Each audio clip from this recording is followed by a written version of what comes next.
Welcome back. Chinase Boy is here in the studio. It's a Monday. Chinase, good to have you. Long time. Good morning, Cecilia. Yeah. Good morning, Ty. Good morning. You've been missing in action for a long time now. A bit under the weather. Yeah. Okay. It's good to have you back. On top of it right now. Yes. You're on top of the weather right now. Right. You should be. I mean, what happened at the weekend? Zlatan back. Pogba came back from injury, scoring. Then you have, what's his name again? The bride of Old Trafford, the new bride, latest bride now.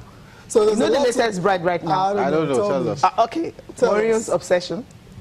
You don't know. I don't know. Wait. Lukaku, come on. He ended I mean, his goal drought. I mean, Wow, he was ended able his to goal score. drought. He ended his goal drought. Strikers go through. So he should be on top of the weather right now. Right, he is. He has a lot to celebrate on the show. Before we talk about the China Eagles, just one word on the Boston Celtics. 15 games unbeaten. And would you say you saw this coming in the summer when they acquired Kyrie Irving? Not really. I felt they'll be a good team, and but when the season started and they are one of their biggest players got injured.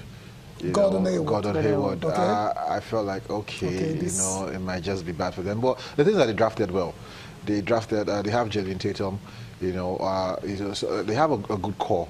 And you now bring in Kyrie Irving, who's been a champion, and they're a young team. They'll be there for a long time now. This Boston Celtics team will be there for a long time. They'll be there at least. We know the power is shifted sort of in the East, where Cleveland. This might be the last season where we'll have LeBron. Rumors we're hearing he might be going to LA, so we're not sure yet. But if the Cleveland Cavaliers dissipate after this season, then we know that the powerhouse in the East now will be Boston, because the East hasn't been that strong really. Although there are some teams coming up like Milwaukee Bucks, they've been doing their thing with Giannis Antetokounmpo, and they got Eric Bledsoe. Boston is everything is the team to watch now in the Eastern Conference, and they took out the champions. Talking about the Warriors. The Warriors. Yeah, they started the season with a game against Cleveland where they lost, and I think they lost the first 2 games of the season. After that, they've been on this fantastic run. So good things happening in Boston. They will do well. They will be there.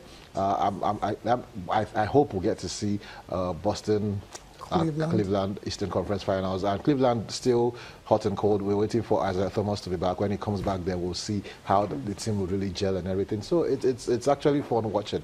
It's fun watching the Boston Celtics. I'm impressed. The young lads. Are they back for real now? Yeah, of course. Kyrie Irving he's 25, so he's going to be there for a while. And like I said, they have players that are younger than Kyrie Irving, and Gordon Hayward will come back. So I think they're a very good team. Wow. Okay, the new champions from the East right now. Yeah. Okay. According to you. No, I don't think they will. I think Cleveland will still get the East this season. But after this season, then I think Boston will be the team to beat. We'll see a proper power shift. Okay. Right. That's when the champions from the East will start. We'll just take a look at what happened on Friday night. The China Eagles, the draw. Relatively, you really can't say there's nothing easy these days anyway. Nothing is easy. I mean, after what Iceland did to me at the Euros Championship, Netherlands not qualifying, Italy not qualifying for the World Cup. You just know that anything can happen in football if you can look at the China Eagles. So they have to prepare. Whether you're facing Rwanda or Sudan or any team, but you just know that whatever you have to, you just have to do it very well. Group A starting from there, you have the host nation causing Group A, Guinea, Sudan, and Mauritius, completing the Group A. And in Group B, what do we have? Côte d'Ivoire, Zambia, Uganda, Namibia, and Group C, Tyre. That's in Marrakesh. That's where they'll be playing their games. In Group C, you have Libya, Nigeria, Rwanda, and Equatorial Guinea. And this is the group you're talking about. Is a decent one. We'll come back to China on that one later. And Group D has Angola, Cameroon, Burkina Faso, and Congo. Let's go back to Group C. China, Nigeria's group, Libya, Rwanda, and Equatorial Guinea.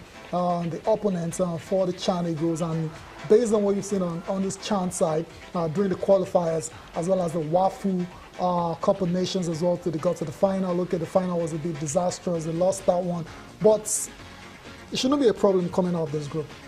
Surely. I don't think you should say it shouldn't be a problem coming out of this group, because the teams there are not walkovers. You have a former champion there in Libya.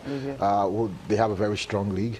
The Rwandan league too is not that bad, and because you also check out that this teams, like example Libya, Rwanda, most of the bulk of their national team, is always made up from players that play in the league. So basically, you're having like sort of their first team will be coming for this tournament and everything. So it's not. Don't expect a stroll in the park. I want to tell Nigerians this, because you see the names Libya, Rwanda, you're thinking, no, this is a different kettle of fish. This is a different because it's a national team right here. Yeah, we're talking about players based in the country, and look at us. We've not really been doing that well on the continent. So it just shows you that maybe we are not as strong as we think we are on paper because of the names and everything. It's a whole different ball game. So I think we should try to come out of the group, but I don't think it's a given. It's not. Yes, seriously, I don't think it's a give. Come on, how many times have we been to Chan tournament? We've been to Chan like three times. 3 times, yes. You know, this is the third one we're going for. So it just shows you with the first 2 editions we couldn't qualify. Yeah. You know, and now last time around was disastrous. Last time around we saw how it went. So it's not like it's our fault. We've been strong at this and everything, and it's a very, very unpredictable tournament. So, you know, I just want them to perform well. But the thing is, a lot of players that will be going for Chan know that they need a performance because I think this will be like almost the last window they can show themselves to the national team selectors ahead of the World Cup. We're entering a World Cup here, so you used to have the belief that anybody from the Nigerian league will get into the squad from what we have. Cecilia, if we make a run at the Chan, you know, if we make a run at Chan and we win the tournament, and we have 2 or 3 outstanding players that were very instrumental become players of the tournament, will you ignore them? Really? You cannot just ignore them because they'll make a case, because this is... There is a Nations Cup qualifiers to play. Maybe they will play that. No, Cecilia, you've spoken to the coach general. We've been talking about the fact that we players... So trust me, if a player or if players stand out, right, I mean stand out, like perform really well like 10 goals. No, come on. At this tournament. Okay, I'm not saying they will be going to the World Cup, but they will be there with a shout. They should make the preliminary squad for the. Well, just getting ahead of ourselves, but. Trust me, if we have standout players, that's going to make it, then they will be able to. Only the goalkeeper. Right. I mean, Cecilia is very sure about that one. You get you guys on. This is where he even needs to. There's been talks about him not being assured with crosses and everything, you know, criticisms and here and there. So this is where he needs to come and show Nigerians, you know, stake a claim that, hey, I'm good enough to at least be one of the 3 goalkeepers that will be going to the World Cup.